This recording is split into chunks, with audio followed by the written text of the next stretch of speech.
Hello everyone, আসসালামু আলাইকুম সবাইকে। Welcome to PHDC. আজকের ক্লাসটা খুবই ইম্পর্টেন্ট, কারণ দেখো, তোমাদের আমি আজকে ক্যালকুলাসের সাহায্যে একটা সূত্রের প্রতিপাদন শেখাবো, যে ভি স্কোয়ার সমান U square plus two A S H.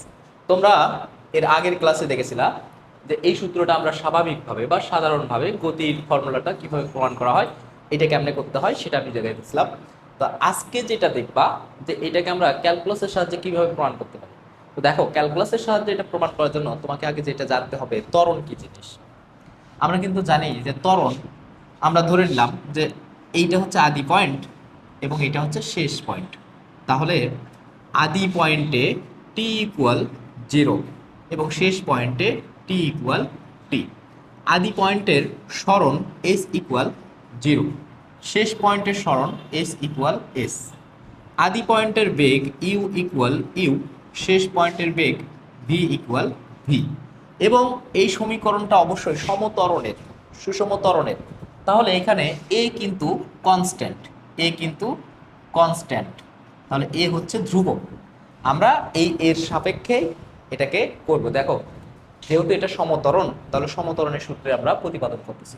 তাহলে এই সূত্রকে আমরা কিভাবে প্রতিপাদন করতে পারি? আমরা একটা জিনিস জানি, যে আমরা জানি যে ত্বরণ ইকুয়াল বেগ ভাগ সময়। এটা কিন্তু আমরা সবাই জানি, বেগ ভাগ সময়। তা আমরা যেহেতু এটা ক্যালকুলাসের সাহায্যে করব, তাহলে ক্ষুদ্র একটা অংশের ক্ষেত্রে করব। এবং এই ক্ষুদ্র অংশের ক্ষেত্রে যদি করি, আমরা ইনফিনিটি পর্যন্ত, অর্থাৎ যতদূর পর্যন্ত আমাদের লিমিট থাকবে ততদূর পর্যন্ত করতে পারবো।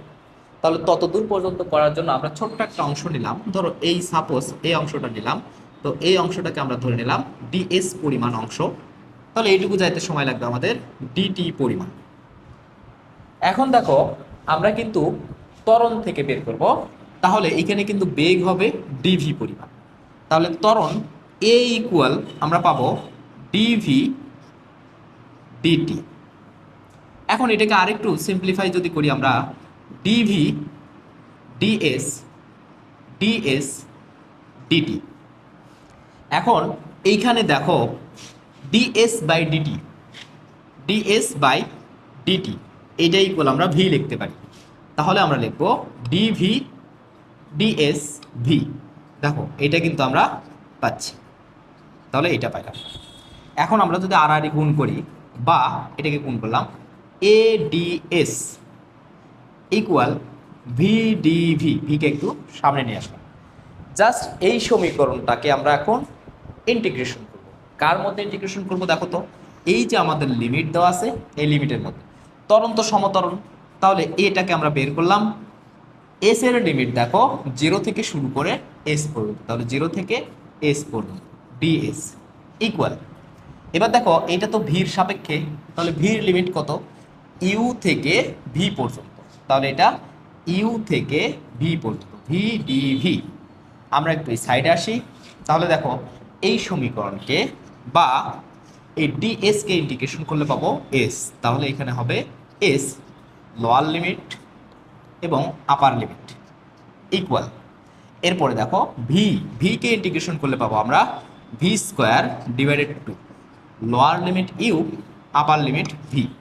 এখন আমি যদি লিমিট বসাই দেই এস এর জায়গায় এস, তাহলে এস মাইনাস 0 বসাই দিলাম 0 ইকুয়াল ভির জায়গায় ভি, তাহলে V square divided two minus U এর জায়গায়, ভির জায়গায় U, U square divided two.